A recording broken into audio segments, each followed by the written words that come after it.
Recently I watched the anime and read the light novels for both That Time I Got Reincarnated as a Slime Isekai or Tensura for short, and Mushoku Tensei Jobless Reincarnation. Shizue or Shizu from Slime Isekai and Nanahoshi from Mushoku Tensei are two characters from these series that stuck out to me for multiple reasons. They have a lot of similarities on the surface level that make for an interesting comparison, I think, but honestly I think the many ways they differ are just as noteworthy. Through comparing them, we might be able to figure out why one character may work better for some than the other. But first, let's set up these characters in their respective stories. Shizue is originally from Japan during the World War II era. Her father is drafted into the war. Meanwhile, we see her and her mother running from a bombing on their city, which kills both of them. Except, Shizue is transported to another world before dying, saving her life barely from the fire and asking her if she wishes to live. She's been isekai'd by Leon Cromwell, a demon lord of this fantasy world. Declaring her summoning as a failure, he motions to leave and let her die. Shizue feels betrayed by him after thinking she would get to live, feeling desperate and frustrated at the idea of abandonment. She calls Cromwell a liar, which gets a rise out of him, finding her amusing. He gives her a fire spirit, Ifrit, which possesses her. Shizue feels angry at Cromwell for treating her as less than human at this moment, not caring about her life. However, Ifrit ends up stabilizing her condition and she realizes that she owes her life to Cromwell, somewhat, for saving her.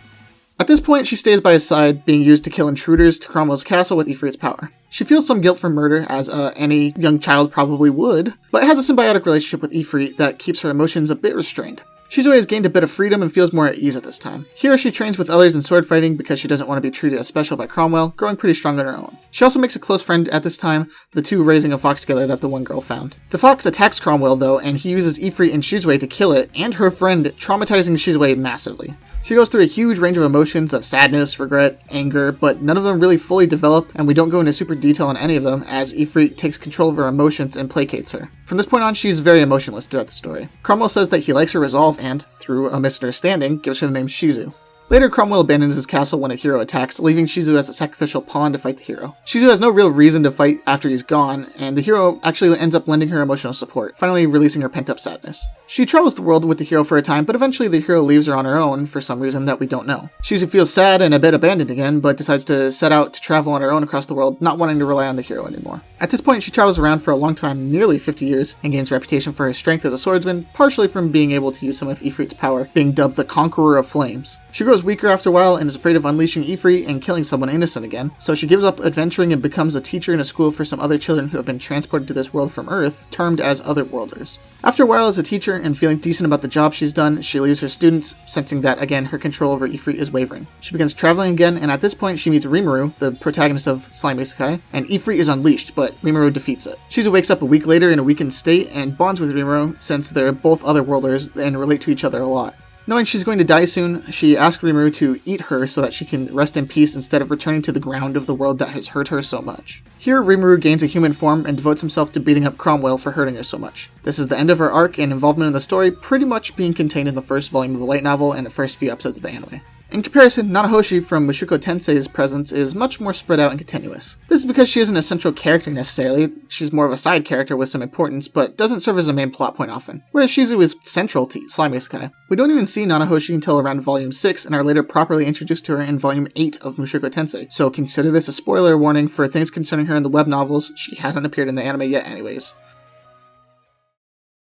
Our first meeting with who we come to realize is Nanahoshi is when Orsted and the main character, Rudius, fight for the first time and she asks Orsted to spare his life. We don't see it from her perspective though and are left to guess at her intentions. Is it simply a whim? Does she inherently dislike violence and killing? Does she think he'll benefit her in some way? Does she know that Rudius is an isekai person? It leaves some mystery about her before we ever even talk to her. We're properly introduced to her in the Renoa Magic Academy several years later as Rudius comes for advice about summoning magic. But before we even meet with her at the school, we hear about her numerous impacts on technology. She created the uniforms for the school apparently, established a bunch of trade routes in Renoa, invented many recipes, and created chalkboards, among other things, raising the quality of life throughout Renoa. Immediately, Rudius recognizes that the student, Silent 7 Stars, as she's been named, almost certainly is from Japan, or at least Earth as well. It's a good build-up of her character using outside details and leaves us curious as to what she's like. Is she a humanitarian, really valuing the lives of people and using her knowledge to make life as good as possible for everyone? It would go in line with what we know about her previously.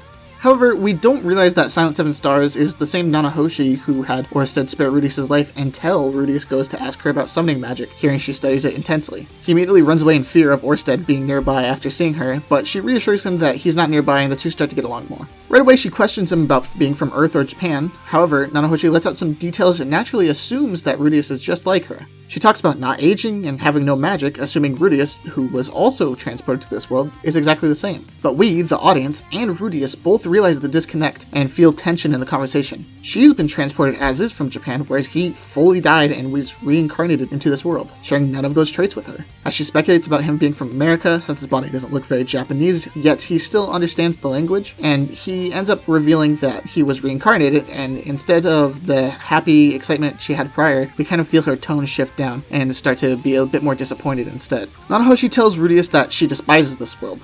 Its morals and people are weird, its technology is too underdeveloped, and she feels seriously crippled by being unable to use magic. We learn here that all the advancements she'd made were simply just to make her life more comfortable while she was in this terrible world, which kind of shatters maybe a first impression of humanitarianism that we get from her. We learn here about her travels with Orsted and that he didn't actually summon her to this world, it was simply a coincidence that they met. Through his help, she established trade routes and gained fame and prestige, joining Renoa Magic Academy. In the time since then, she has been studying summoning magic intensely to try to find a way back to Japan. The two form a mutually helpful relationship to study summoning magic, not quite friends yet, but acknowledging each other as useful.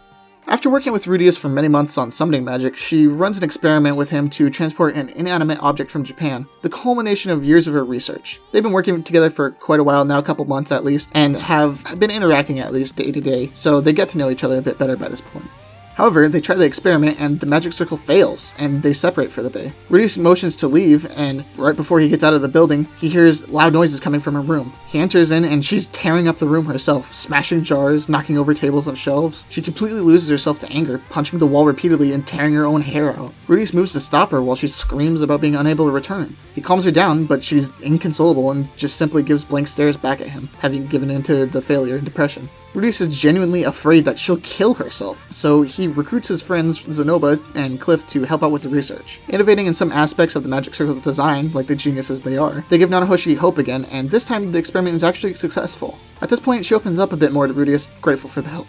The next impactful arc for Nanahoshi, though we see her quite often prior in the daily lives of the characters, is a few years later when she develops a sudden illness. We don't understand what the cause of it is, but she has been getting symptoms of sickness and coughing up blood periodically until she finally collapses in the scene. Rudius and the other characters try to analyze it but cannot figure out the cause, only knowing that she will likely die in the near future if not treated.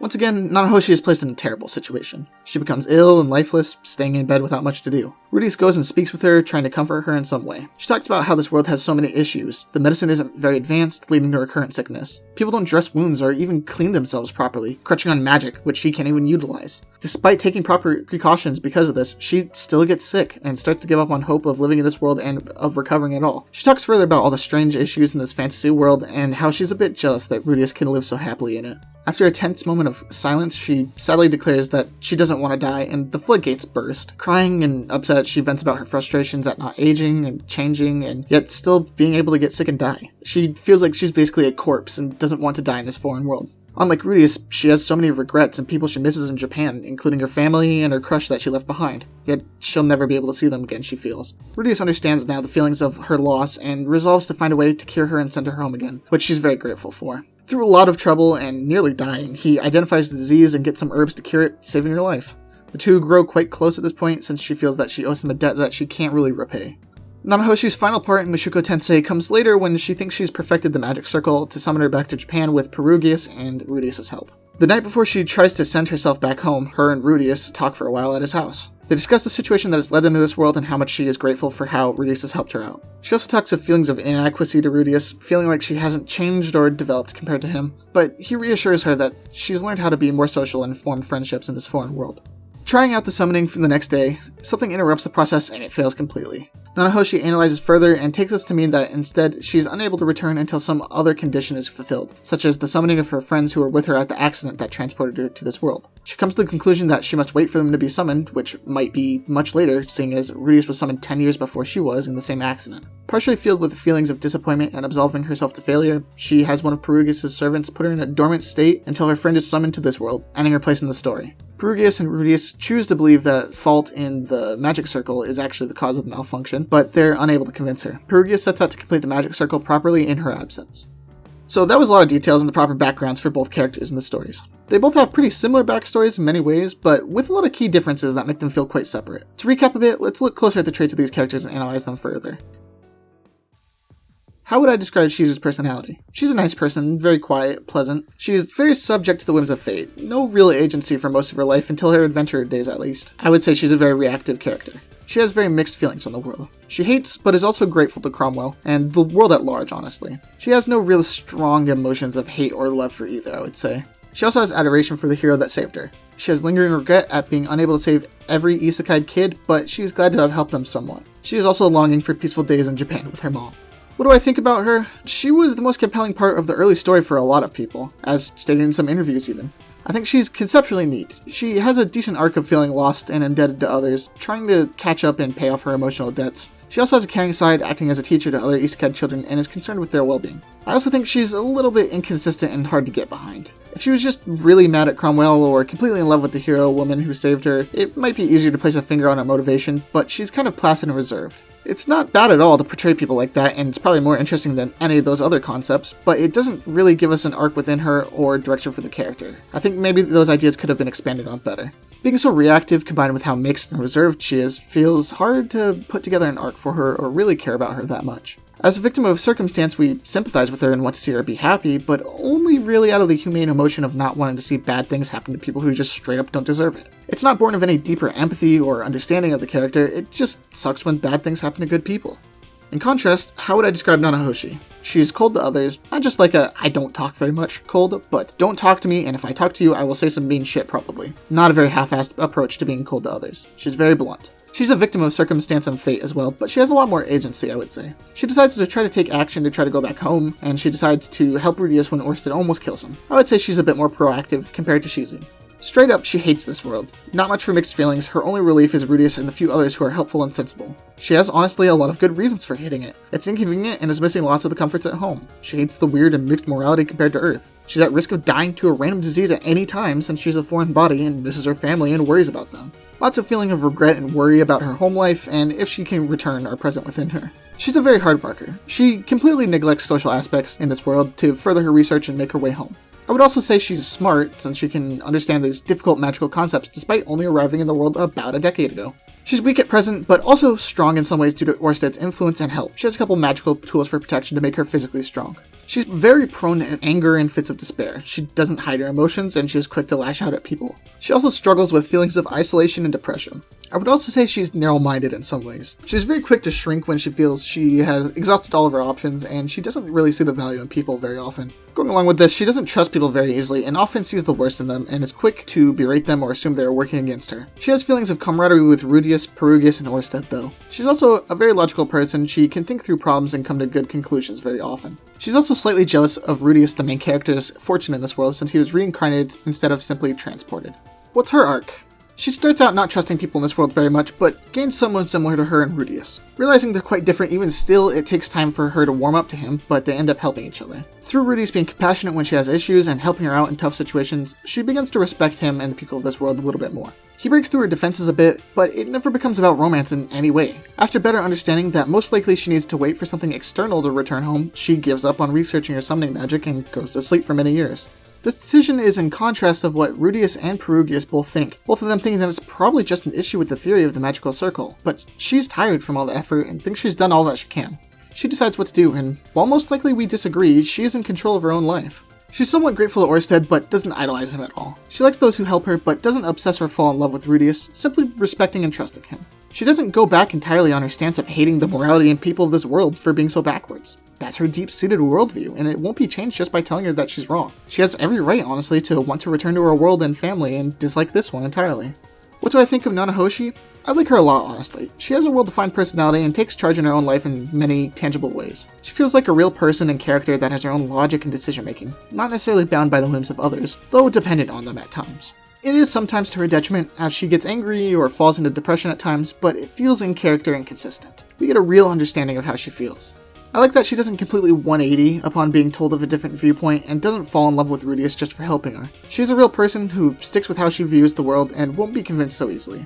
Her demeanor is harsh and memorable. Women in media, especially anime, aren't often allowed to be downright mean or stubborn, I feel like. She doesn't really fit into these anime tropes of harem/isekai series and stands on her own. She's also an interesting parallel to Rudius, being the opposite of him in many ways. She makes him realize how lucky of a situation he's been put into, and he makes her realize that there's still value in this foreign world. She's his complete foil in terms of personality and attitude towards this fantasy world and its people. Now that we've gone through each character and analyzed them individually, let's start comparing them to each other more directly. I think the easiest place to start here is the similarities they share, which honestly are many. I'd be surprised if people didn't think they were at least similar on a surface level if they've seen both shows. So comparing the two characters, both are women isekai from Japan in a life or death situation. Both are summoned to a powerful demon lord type figure, Demon Lord Cromwell for Shizu and Dragon God Orsted for Nanahoshi, both being some of the strongest people in their whole worlds. Both owe a debt to their demon lords due to the help they've provided, although Cromwell does a lot of bad to her as well. Both traveled the fantasy world for many years. Both are cold and reserved for most of their lives. Both have important arcs with other isekai characters. Both are characterized by lingering regret and worry for other people in their lives. Both are largely victims of circumstance. Both hate the world that they've been isekai'd to. Both find some comfort in sympathizing with the main character of each story as a fellow otherworlder who closely understands their struggles. Despite their similarities, though, the two play very different roles in their stories. Nanahoshi mostly serves as a foil to Rudius to develop the side plot about attempting to travel back to Japan. Shizu, however, serves as a fundamental step for Rimaru's overlying motivations and is the first real emotional narrative of the series, giving a full backstory and resolution to her plot within the first volume of the light novel and the first few episodes of the anime. In comparison, Nanahoshi's plot is much less central and more spread out. A key difference between the characters is how their personality and background is conveyed to us. Shizu's experience is told to us through first person, living through her experience with us and not leaving much to the imagination. Nanahoshi, however, pretty much never gives us a first person to look into her psyche. We're told what the public knows about her and infer based on what we learn. We see what she does, having Orsted spare Rudius, and are left to figure out what that means for ourselves. After we meet her, we come to get a better understanding of her thoughts and actions, but it takes multiple arcs to get a good read on her. It feels like getting to know a real person. She's nuanced in this way and is shown through presentation. Most main differences between these characters come in terms of personality and demeanor, leaving much different impressions on the audience. Shizu is shown to be a pretty normal little girl at first, struggling after being summoned, but begins to enjoy life a bit after making a friend and gaining some small freedoms. She's then hardened by the death of her friend and remains emotionless until being saved by the hero. At this point, she's just very reserved, though she eventually teaches otherworldly children and is compassionate to them before leaving again. This leads her to Rimuru, where she dies, and we sympathize with her anger towards the world that summoned her and the people that she leaves behind. Nanahoshi is introduced as a cold person who doesn't like interacting with others, and while we don't know much about how she was prior, we understand that she was pretty similar before since she talks about being an indoor person. Unlike Shizu, who kind of bounces all over the place, she ends basically where she starts personality-wise. It's just her characterization. It's who she is and informs how she acts. She also makes progress towards being a bit more social and open with others, but not to the point where it changes how she acts much. We get to see a lot more nuance from Nanahoshi though, rather than the mixed feelings and wishy-washy nature of Shizu. Nanahoshi has depressive episodes, she gets mad and throws things at the walls. She shouts at people and says horrible things she later regrets. She gives up sometimes and has to rely on others, but feels bad about it. She doesn't devote herself to anyone, unlike Shizu, even if they help her out, which they do many times. Generally, in my opinion, Shizu is a lot more reactive than Nanahoshi. Both characters are victims of circumstance in their summoning and situations, but Nanahoshi ends up making a lot more decisions for herself. She chooses what to devote her time to, being returning home. She doesn't feel as influenced by others in the story as Shizu, as she does what she wants right up till the end of her place in the story. Shizu is summoned younger and captive, so it can't really be helped that she's very reactive, but it makes it hard to really empathize with her beyond the idea of not wanting to see bad things happen to someone innocent and honestly quite nice. Nanahoshi decides for herself that she'd rather go home than remain in this world, and comes to the conclusion on her own that this world's morals and people are just weird and terrible. She's not a victim of random cruelty at the whims of some evil master, she's just merely unhappy with the situation and misses those she cares about. It gives her character more direction than Shizu, who only really moves after those around her leave and in the name of finding something good to do. This makes it much easier to empathize with Nanahoshi, as we can place ourselves in her situation to make judgments. Some people will find her to be correct and would do the same, while some like Rudius would disagree entirely. It gives us more to consider about the character and adds perspective, whereas we never really are given the chance to consider different choices from Shizu. We're never really put in a position where we can make a judgment about her. Everything that happens to her is kind of just what happens. This reactivity and characterization results in Nanahoshi feeling much more realistic and human compared to Shizu. Shizu feels like a tragic damsel without many defining traits of her own. She ends up feeling all over the place due to her story throwing her about and having her react in so many different ways, going from extreme anger to despair to being closed off to opening up to feeling sadness, then just being reserved altogether. What are we, as the audience, supposed to make of that when it all happens in about one scene? How do we relate to that emotionally? I felt all those emotions, but going back and forth and not covering them extensively is just overboard, so we write it off or don't think about it really. Shizu feels like someone we're meant to sympathize with simply because it's unfortunate that all of these bad things happen to her, rather than understanding or relating to her perspectives and feelings.